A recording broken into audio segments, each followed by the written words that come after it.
Thank you for listening to this teaching from the prayer room.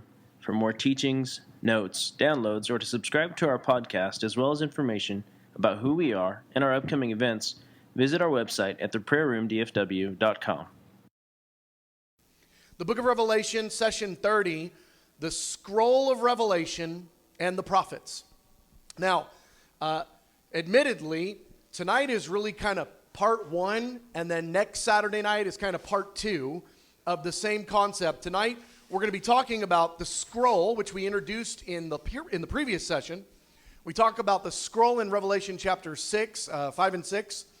And tonight what we're going to do is we're going to talk about that scroll and where else it shows up in Scripture so that we've got a little bit more clarity about what that scroll is, how it works. I gave you a little forewarning last week that there are multiple other passages where this scroll shows up. And I let you know what those verses were, or those chapters, so that you could go look at it if you wanted to. Tonight, we're going to dive into those chapters. We're going to look at the subject.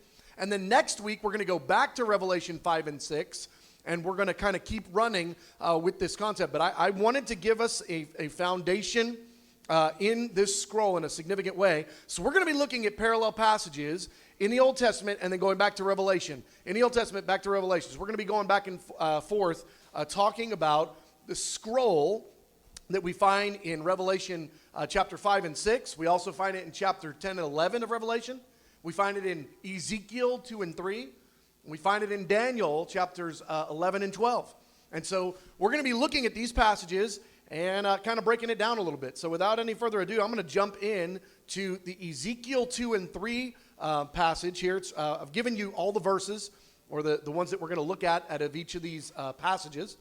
And I'm going to read it and kind of make some commentary as we go, and then we'll break down some of the themes that we find in these passages that help us to understand this scroll. And I just want to say it again, I believe this scroll is the most important document in heaven. It's the one that is the most talked about, the most celebrated. I mean, even the Lamb's Book of Life doesn't have as much content about it as this scroll. This scroll has significant amount of information, and it's the document in heaven that's got all of heaven's attention. So I think it's worth us spending the time to go and do the homework to understand what we're looking at. All right, page 1, Ezekiel 2, and then also chapter 3.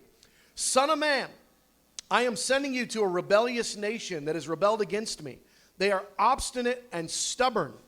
Whether they listen or fail to listen, they will know that a prophet has been among them.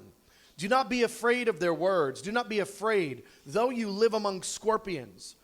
You must speak my words to them, son of man. Listen to what I say to you. Open your mouth and eat what I give you. Then I looked, and I saw a hand stretched out to me. In it was a scroll. So here we have the prophet Ezekiel. He's receiving prophetic information from the Lord. And the instruction is, don't be afraid. You've got some really tough things that you're going to have to say. I'm going to have you prophesy to an obstinate people that is stubborn, that is set against me. They are wicked. There's a real issue in their spirit. And whether they listen to you or not, you still need to speak these words. And he says, I want you to open your mouth and eat what I give you. And then he opens up his hand and he stretches out a scroll. It says, in it was a scroll, which he unrolled before me. On both sides of it were written words of lament and mourning and woe. Son of man, eat what is before you. Eat this scroll. Then go and speak to the people of Israel. So I opened my mouth, and he gave me the scroll to eat. Son of man, fill your stomach with it. So I ate it, and it tasted as sweet as honey in my mouth. And he said to me, Son of man, go now and speak my words to them. You are not being sent to a people of obscure speech and strange language, but to the people of Israel, not to many peoples whose words you cannot understand. Now, in this scenario, the prophet Ezekiel is receiving a prophetic message, and its primary intention is for the people of Israel in the day of Ezekiel. It's for the nation of Israel while Ezekiel's alive and prophesying. But there's, as is the case with many prophecies, there is dual fulfillment, because there are components of what Ezekiel is prophesying that were not fulfilled when he went to Israel and he spoke these words to them. There are carryover components that don't find their fullest unfolding, their fullest fulfillment until the end times. And we're going to see this same language pop up again in Revelation chapter 10, which we'll look at here in a minute. But the part that I just want to give you is Ezekiel is told he's going to be given a very difficult message on a two-sided scroll, and that scroll has woes on both sides. Just a little point of connection. If you guys don't know it, the final three trumpets in the book of Revelation are called the final woes. Woe 1, 2, and 3 coincide with trumpet 5, 6, and 7. Just a little nerd point there if you wanted it. Point is here, this scroll has got woes, laments, mourning, difficult message, difficult prophetic content written on both sides of it. And the prophet Ezekiel is told, you need to eat this scroll, and then you need to prophesy what it is that it says. All right, let's go on to the next passage. Next, we're in Daniel chapter 11 and 12. Now, I included Daniel 11 and 12 because the content of what's going on there is all related. And I gave you kind of an excerpt there. It's 11, 28 through 36. And then I skipped over to chapter 12, 1 through 13. And the message here, Daniel is being shown significant end-time content. And once again, it's on a scroll. All right? And so we see the prophet Daniel having this incredible end-time prophetic revelation. And as he is, he's told details about the end of the age, about the Antichrist, about the final 3.5 years. He's given significant details here in this passage.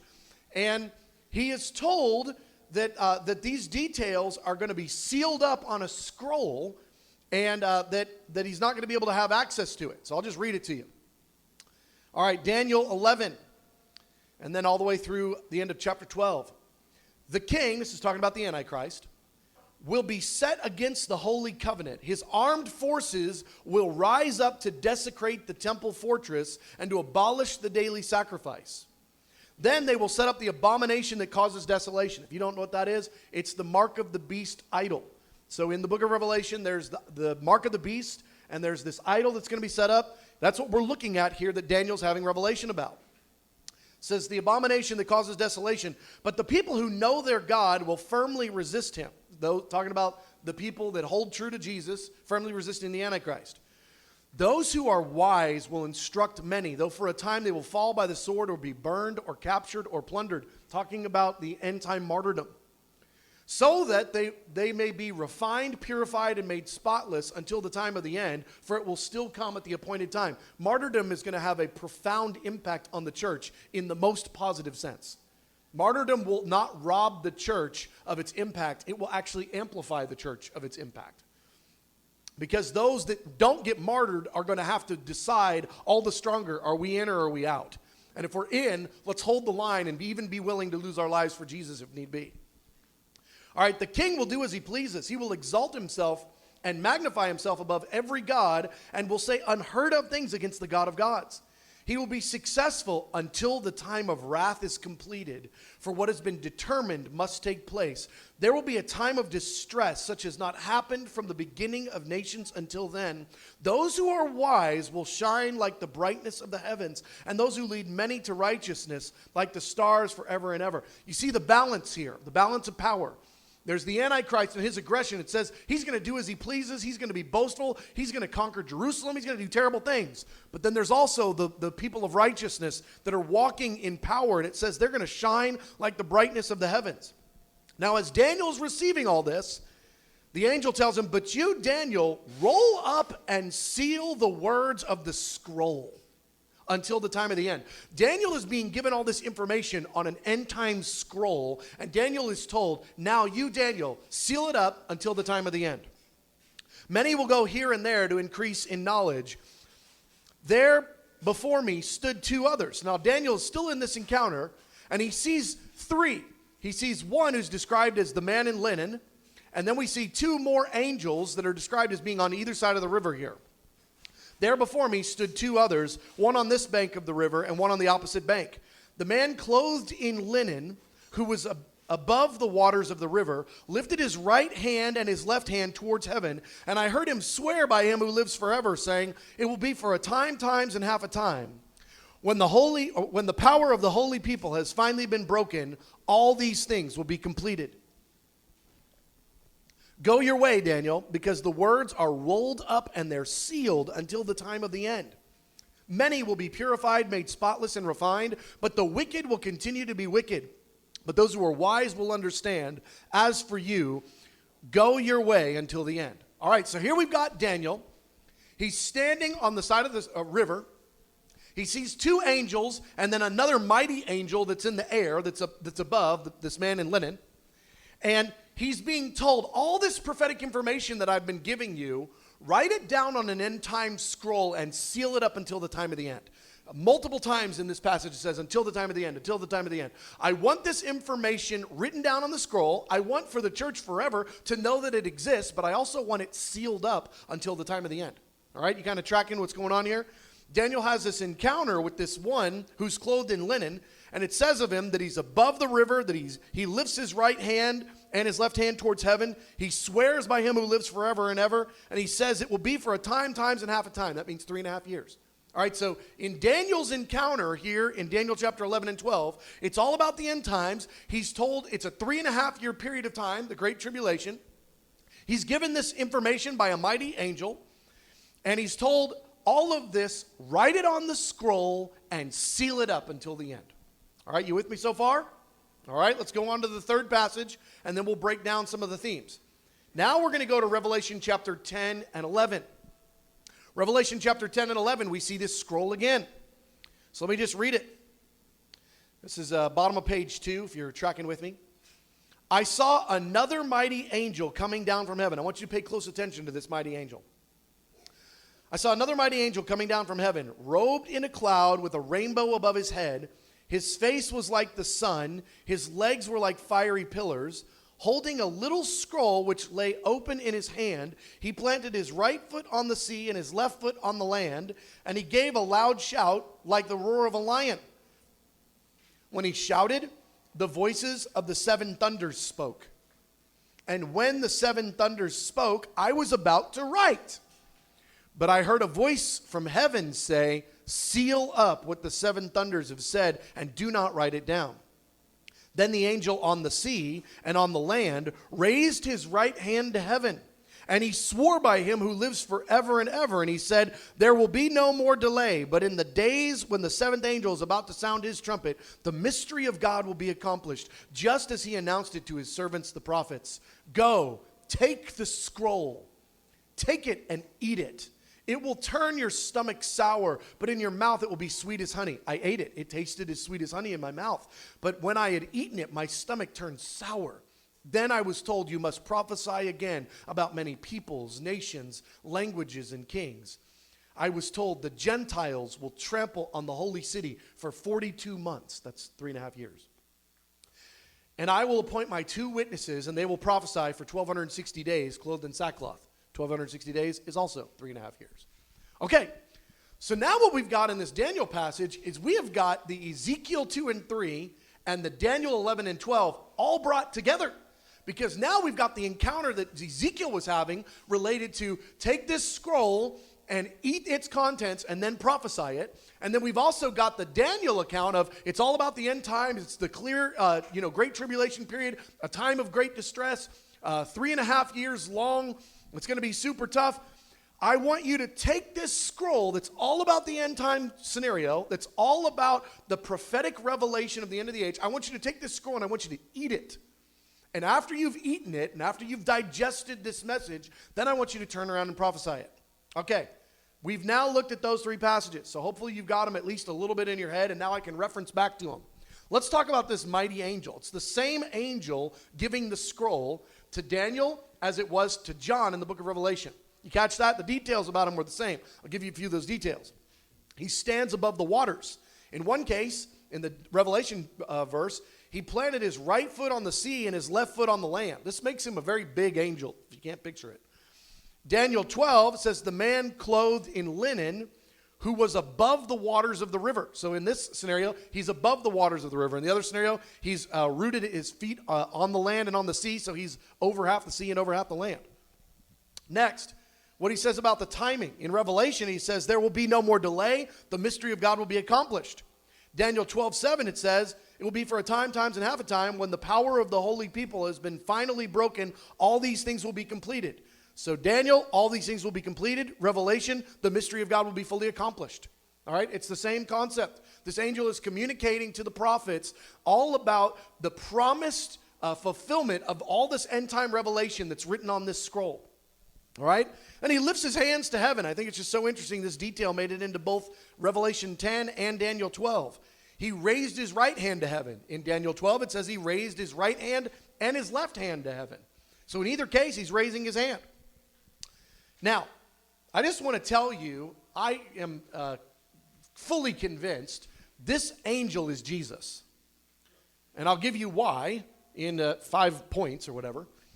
The angel is described the same way as Jesus. You notice in Revelation, you might want to go back and look at this when you have a little bit more time, because I'm going to go quickly, so I'm not going to have time to kind of unpack it all. But this angel in Daniel 12 is just called the man in linen. But nowhere else in Daniel 11 or 12 is this man in linen mentioned. So you have to go back to where in the book of Daniel is this man in linen introduced. The man in linen is introduced in chapter 10, and I gave you the verse that's describing him, and it's these language points, or these components of the definition of this angel, they are language that are only reserved for Jesus. All right? They are language that are used to describe him in multiple other places in the Word. I looked up, this is top of page 4, letter D. Oh, you know what? I don't know if, I think I changed the notes. You guys may not have this at that point. This actually may not even be in your notes. So you might want to make note of this, that Daniel chapter 10, 5 through 6, I'm going to read it, but you want to write down Daniel chapter 10, 5 through 6. I looked up, and there before me was a man dressed in linen, with a belt of fine gold from Uphaz around his waist. His body was like topaz, his face like lightning, his eyes like flaming torches, his arms and legs like the gleam of burnished bronze, and his voice like the sound of a multitude. The man in linen is Jesus, okay? But we find out in the book of Revelation that he's called a mighty angel, okay? But it's the same guy giving the message, all right? All right, let's keep going. Who does he swear by? I just think this is so interesting. Revelation 10 and Revelation 12:7, he swore by him who lives forever and ever. Daniel 12, I heard him swear by him who lives forever and ever. I just want to bring up to you Hebrews 6:13. When God made his promise to Abraham, since there was no one greater for him to swear by, he swore by himself. I also want to invite you back into the Sermon on the Mount, where we are told, do not swear by anybody or anything. If anybody has the right to swear by anything, it's God swearing on himself. Okay? So here we have this angel who is swearing by himself, or who is swearing by the one who lives forever and ever. But when we do the cross-referencing, we see that the one that he's swearing, that the one who's speaking, the man in linen, has got the same definitions or description as Jesus. He swears by himself. He also roars like a lion. Revelation 10:3, he gave a loud shout like the roar of a lion, and when he shouted, the voices of the seven thunders spoke. Now, it's not that an angel couldn't shout like a lion. I guess they could do that, I guess. But we're already told in the book of Revelation that this lamb is the Lion of the tribe of Judah. And so it just stands to reason that the lion is going to shout like a lion. Also, in Hosea 11:10, this is a little bit later in that same section, if you can find it, says, they will follow the Lord. He will roar like a lion. When he roars, his children will come trembling from the west. Just so you can kind of track with what's happening here, when we go back to the Revelation 10 verse where it says that this mighty angel roars like a lion, the time frame in this is in the process of the Great Tribulation period, and it's right before all of the people of Israel wind up returning to the nation of Israel.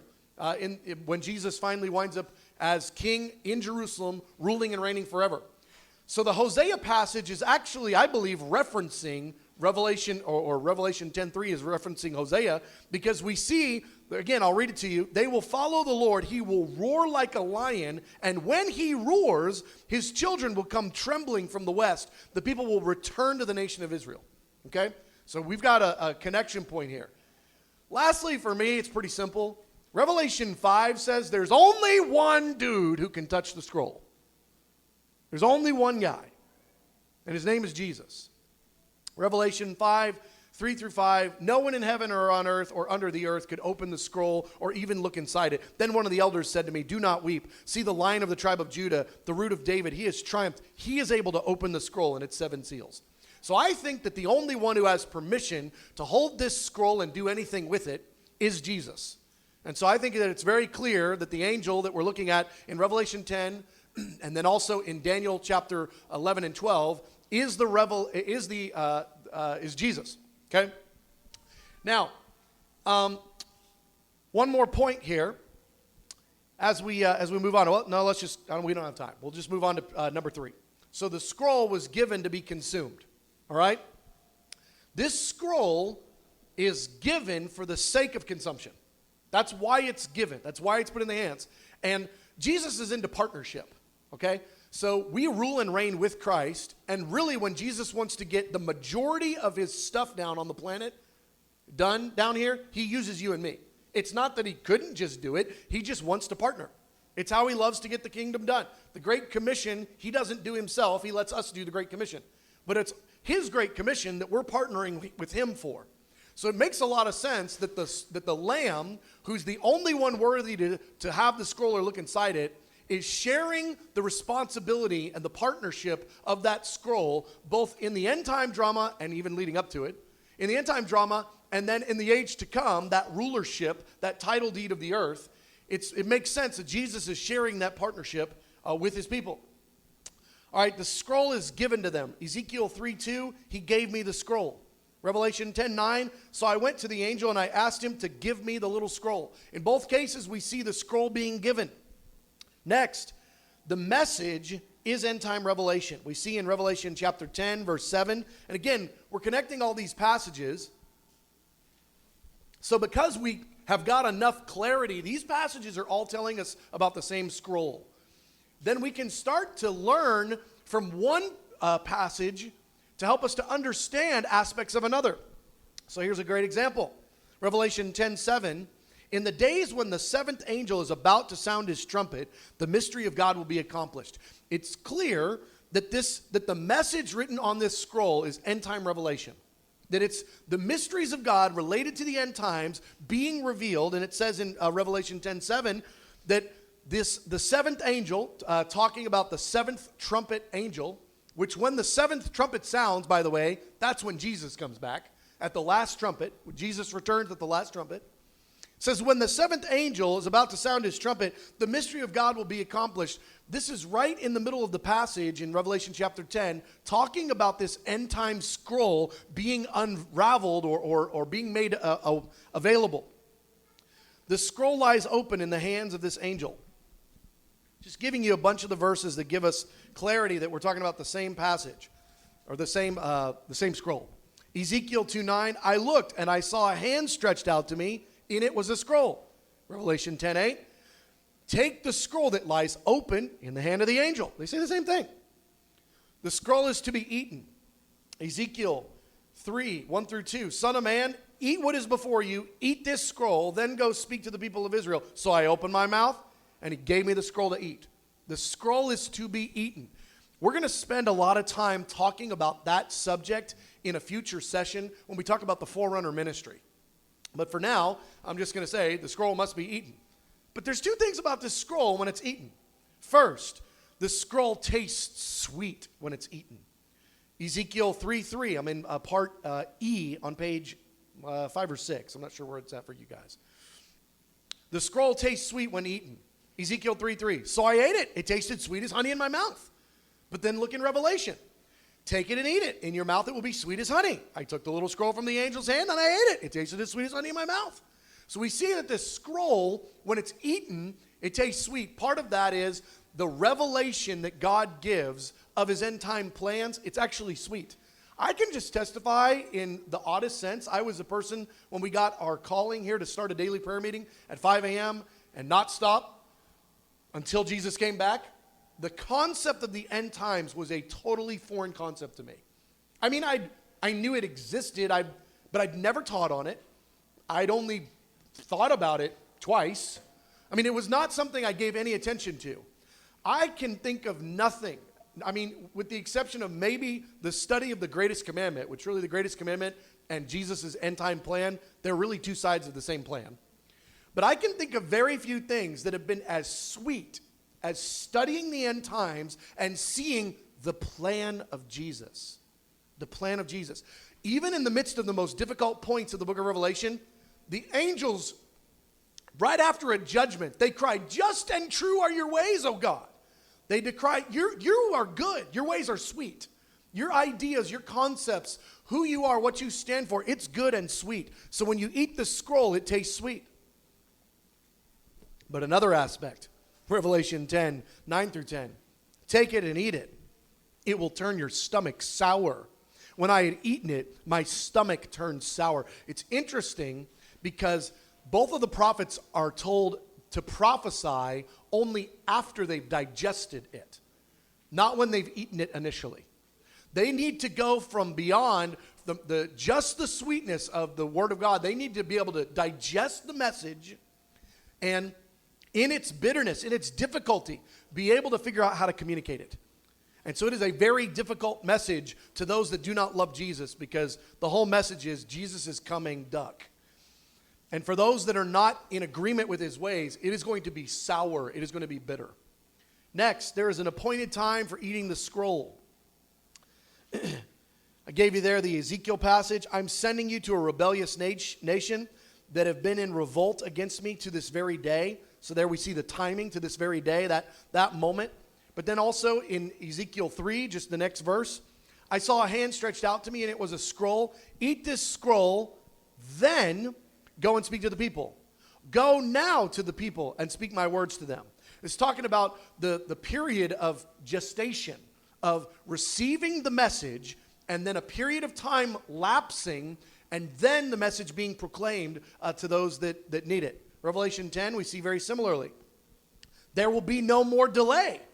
So now it's a timing indicator. Now, after the scroll has been digested, there will be no more delay. In the days when the seventh angel is about to sound his trumpet, the mystery of God will be accomplished, just as he announced it to his servants, the prophets. So in both of these passages, we see that the scroll must be digested, and then after that, then is the time for proclamation. The scroll is for the end time forerunners. All right, let's look at this. In the Daniel passage, we see these wise ones identified. Daniel 11 and Daniel 12, I gave you 3 verses here. Those who are wise will fall by the sword or be burned or captured or plundered. Those who are wise will shine like the brightness in the heavens. Many will be purified, made spotless and refined, but the wicked will continue to be wicked. None of the wicked will understand, but those who are wise will understand. We see here the prophet Daniel being given specific revelation that there is a group of people at the end of the age that will operate in end time clarity. They will have understanding. They will be those that have eaten the scroll and have clarity about the hour that they're living in.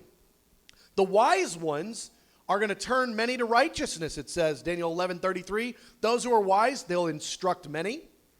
Daniel 12:3. Those who are wise will shine like the brightness in the heavens. And those who will lead many to righteousness, and they'll be like the stars that shine forever and ever. So we see that the end time forerunner ministry is deeply connected to this scroll, because I'm just giving you verses out of these scroll passages. Ezekiel 2 and 3, Revelation 10 and 11, and then Daniel 11 and 12. These are all coming out of that. They are told to prophesy the message. Ezekiel 2:7, you must speak the words to them, whether they listen or fail to listen, for they are rebellious. Ezekiel 3:4, Son of man, go now to the people of Israel and speak the words to them. Revelation 10, then I was told, you must prophesy. In both of these, we see the prophet being commanded, you've got to take this message. It's not enough for you to know it, you've got to speak it. You've got to go preach these words. It's the forerunner ministry at the end of the age, receiving end time revelation, chewing on the scroll, devouring the scroll, and then turn around and prophesy and speaking it to their generation. Gave you a verse there in Ezekiel's local context. He was told, right now, for this message, you are not to go to foreign peoples of obscure speech and strained language, those that you can't understand. Then, John, in Revelation 10, he's told the exact opposite. I was told, you must prophesy again about many peoples, nations, languages, and kings. So Ezekiel was told, I've got specifically related to this languages thing, I want you to stay focused on Israel. Then John in the book of Revelation is told, you must prophesy about many people's languages and nations. Okay, I'm going to skip down to part 5. The scroll is sealed until the end. The scroll was sealed. Daniel 12:4. You, Daniel, roll up and seal the words of the scroll until the time of the end. Many will go here and there to increase in knowledge. We've got Daniel 12:9-10. Go your way, Daniel, because the words are rolled up and sealed until the time of the end. Many will be purified, made spotless and refined, but the wicked will continue to be wicked. None of the wicked will understand, but those who are wise will understand. Both times, Daniel is told the words are sealed up.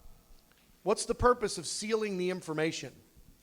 A significant purpose. It's not the only, but a significant purpose is to create hunger. Okay? Let me read to you these words in Proverbs 2:1-6. We got to make sure we understand the book of Proverbs are universal principles about the kingdom. When we read the book of Proverbs, it's useful for every generation. The book of Proverbs is teaching us the most practical instructions about life. So, the word of wisdom, Proverbs 2. My son, if you accept my words and store up my commands within you, turning your ear to wisdom and applying your heart to understanding, and if you call out for insight, and if you cry aloud for understanding, and if you look for it as for silver and search for it as for hidden treasure, then you will understand the fear of the Lord and the knowledge of God. For the Lord gives wisdom, and from his mouth come knowledge and understanding. I believe that a significant reason that the scroll is sealed up, it's not the only purpose, but I believe a significant purpose is to create hunger in order to get as much out of that scroll as the Lord will be willing to release. And we know that there is a significant amount of it that's locked up until the end. The destiny of this scroll, Revelation 12:4, we want to investigate what happens with this scroll. You, Daniel, roll up the words of the scroll until the time of the end. Many will go here and there to increase in knowledge. So this scroll, when Daniel is done sealing it up, it's not a done deal. It's not the scroll doesn't disappear. We want to understand that there's continuity in time here. Daniel seals up this scroll, and the scroll has future purpose. The scroll still exists. It has future purpose. It says the scroll will be sealed up until the time of the end. We find out in Revelation 5 and Revelation 6, this scroll isn't just sealed. It's sealed with 7 seals. This scroll is sealed up tight. Okay? Revelation chapter 5, we see the scroll reappear, and we're going to spend more time on this particular point in our next session. But I just want to read it to you. Then I saw in the right hand of him who sat on the throne a scroll with writing on both sides and sealed with 7 seals. Who is worthy to break the seals and open the scroll? No one in heaven or on earth or under the earth could open the scroll or even look inside it. The Lamb took the scroll, and they sang a new song saying, you are worthy to take the scroll and open its seals. The contents of the scroll are made accessible again, we find in Revelation chapter 10. I was holding a little scroll which lay open in his hand. Now again, if this is Jesus, and I think that it is, he's making the contents of the scroll available to the end time church. Revelation 10:8-10 says, then the voice that I heard from heaven spoke to me once more, go and take the scroll that lies open in the hand of the angel who's standing on the sea and the land. Go and take it. So I went to the angel and I asked him to give me the little scroll, and he said, take it and eat it. Now this is book of Revelation, End times, end time prophets, end time. John in this scenario is representative of the end time prophetic messengers, okay? Because John went on to be with the Lord just a few years after he had the book of Revelation, okay? But John is in this vision. He's representing the entire end time church, the wise ones from Daniel chapter 12. He's representing the entire end time prophetic movement that are going to take this scroll and devour it and then turn around and re-prophesy it. Take it and eat it. It'll turn your stomach sour, but in your mouth it'll be sweet as honey. So I took the little scroll from the angel's hands and I ate it, and it tasted as sweet as honey in my mouth. But when I had eaten it, my stomach turned sour. Again, I'm just trying to make the point. The scroll has been sealed, but the scroll will be made available. Okay? Sealed and made available again. All right? Sealed until the time of the end. Daniel chapter 12, verse 4. But you, Daniel, roll up and seal the words of the scroll until the time of the end. One of the most significant components here, and then we're going to break up into groups.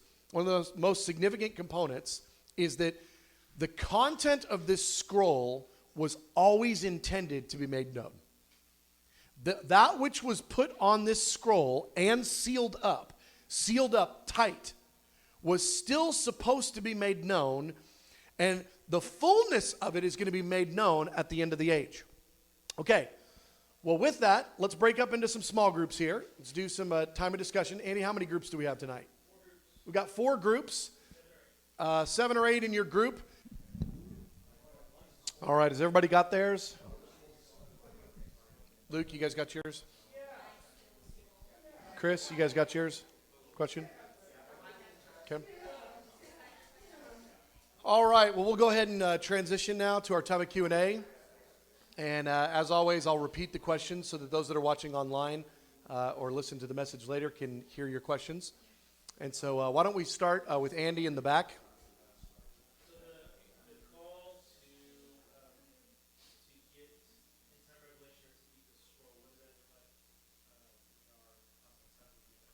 So the call to eat the scroll and to get end-time revelation, what does that look like? Let me give a little disclaimer for probably every one of the questions you're going to ask. Initially, this document that I started on was probably about 25 or 30 pages that I had to then divide up into different sessions. And so it really all could have, should have been one session, because it would help answer questions. So there's some stuff you might even be interested about that I'm going to defer to next week, because next week is really going to help fill in some of the gaps. And then the particular question that Andy just asked related to what does it really look like to eat the scroll. I'll just give a little snapshot in the next week and a future session as well. The amount of content that we're given about the end times in the Bible is more than the amount of content we're given about anything I know of. There is a lot written in the Bible about the end times, because the Lord wants the church to understand the end times so that the church can be super participating, not confused. But in order to do that, it takes a long time to eat an elephant. I mean, you gotta really chew on that thing. There's a lot of bites to take. And so to eat the scroll, as I most understand that, it's to take the 150 chapters about the end times seriously. Seriously enough that you just decide in your spirit, it's not okay with me if in a decade I'm this illiterate about the end times. It's not okay with me. I am not going to die with no clarity. I am not going to pass on to my children zero understanding about the end times. I am going to eat the scroll. Now, the only way that you are going to have effectively eaten it is to have put a significant amount of energy into it. And so, in its most broad or basic sense, to eat the scrolls means spend a lot of time reading, meditating, journaling, studying, cross-referencing Bible end times passages, events, trends, and ideas. And it couldn't hurt to come to a Bible study on the book of Revelation. That probably would not hurt your cause. So great question. And in all honesty, is I think one of the most important questions related to the end times, and it's one that very few are asking. I think one of the most important questions related to the entire subject of the end times is, what does it mean to eat the scroll? I think that is a significant point. So, Luke, what was your question over here? Okay, so how do we eat this? So it seems like the scroll is closed until like Jesus opens it. So like, how do we eat the scroll that's closed? The scroll is sealed with 7 seals. How do we eat it? Because we can't, it's not open. How do we eat it? This is the entire subject of next week. Because, I'll give you the snapshot, everything about this scroll is mysterious. Everything. It's called mysterious. And what mystery means is complex. Mystery means layered. Mystery means that you can't just get it at a first glance. And so I'll give you a great for instance. When we're reading any of the passages about the scroll, any of them, except the Revelation 5 and 6 passage, even reading Revelation 5 before you get to chapter 6, you read about the scroll being sealed, you would never naturally assume, ever, that a seal on that scroll equals a specific judgment on the planet. You would never have thought that. You'd have thought it was a seal, like wax and a thing. And you open it, and now it's not sealed anymore. You would have never thought that seal was a physical event that would happen on the planet, because this scroll is mysterious and layered. So back to the Proverbs verse that I put in there, there is a significant amount of information that's been sealed that the Lord will leak out to any hungry person. Then there's a significant amount of information that has been sealed until the final generation, and it will still require hunger. And then there's specific revelation, like the 7 thunders, that specifically that clarity, with great clarity about that content, will not be released until specific timing in the end. And so there's layers of revelation that is available, and the Lord always prods us to be hungry, and to the hungry he gives more. So it's layered, and we'll talk more about that next week.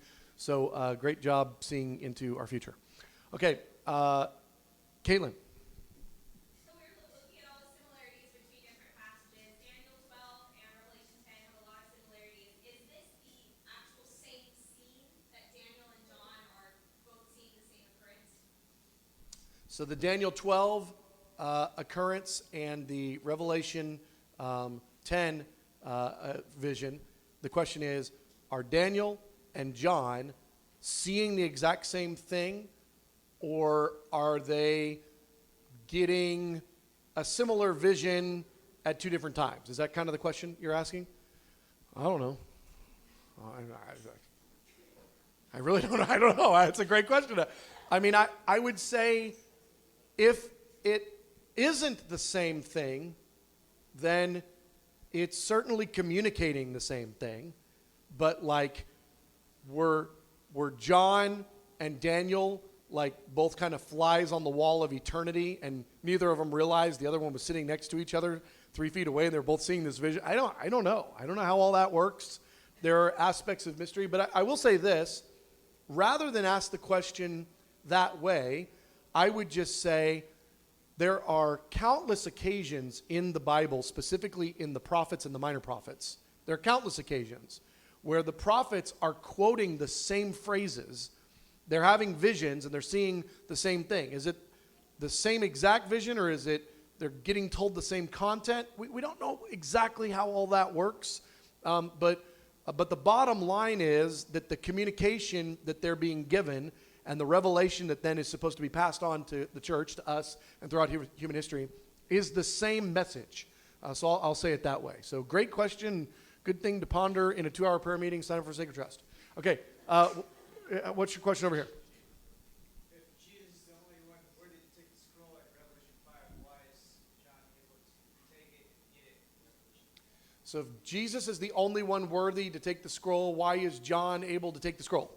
Again, back to my disclaimer earlier about next session related to the layered, mysterious nature of the scroll. John is not given, okay, the angel in Revelation 10 that's giving the scroll to John is Jesus. So Jesus is the only one that could hand off that information, but Jesus is the only one who's found worthy to take the scroll and to open its seals, the seal judgments, and even all that's meant related to what continues to be sealed revelatory content-wise. Jesus is the only one who's able to open that, but Jesus, as the one who's worthy to take that scroll, has the capacity to give, just like we saw in Ezekiel, which was way before John. We saw Ezekiel was given information, sealed on a scroll, told to eat it, and that revelatory content was then, he was told to prophesy. And so there's layers of mystery, and hopefully next session will give us at least a little bit more clarity about that point. And I want to encourage you to ponder these ideas, challenge them, pray through them, but I want to encourage you, look at all the Bible verses, not just one. In fact, I want to make that statement again for us who are trying to do our best to not be know-it-alls. If we could have the worship team come on up as well. So whoever the worship leader is, if you'll head on up. We want to be those that are not aspiring to be know-it-alls. We're those that are, and not to have our little angle on theology, like I've got the market on this idea. We want to be those that know what the Bible says and then say and agree with what the Bible says. That's our objective. So as we look at ideas and develop our theology, you want to make sure that the Bible ideas that you're forming account for other verses about the same subject. Even as recently as this week, I was talking with somebody, and they had, I brought up a couple of verses about a specific subject, and their response was, yeah, but this verse about that subject and this verse about that subject. And I was talking about two verses about the subject, and they were talking about two verses about the subject, but I was trying to explain to them all four verses are about the subject, not just my two or your two. And the theological presentation that the person was bringing me only accounted for their two verses and did not account for the two that I presented. And we can't form a right theological construct without looking at all the verses that talk about the subject matter. And so I just want to encourage you, as you're trying to search these things out, don't camp out on one verse. Let's see what the rest of the Word has to say about it, because it's going to help inform the fullness of the thing. And so this concludes this teaching from the prayer room. For more resources or to schedule another TPR teacher to come speak at your church or event, please see our website at theprayerroomdfw.com. Thank you.